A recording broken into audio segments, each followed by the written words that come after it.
Ingat, kita mengaji belum tentu lembut hati. Kadang-kadang ada orang mengaji tu semakin tinggi ilmu dia, semakin alim, semakin rasa sombong. Orang ni tak ada zikir tu.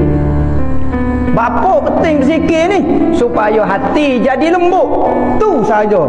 Ngajilah gapo-gapo pun. Kalau orang tanya demo selawat berapa kali, tak selawat-selawat hamba pun zikir pun dok. Tak latih hati.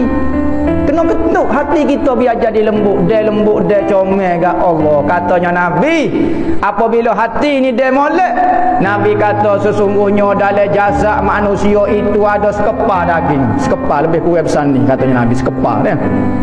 Apabila moleklah daging tu, maka moleklah seluruh anggota dia.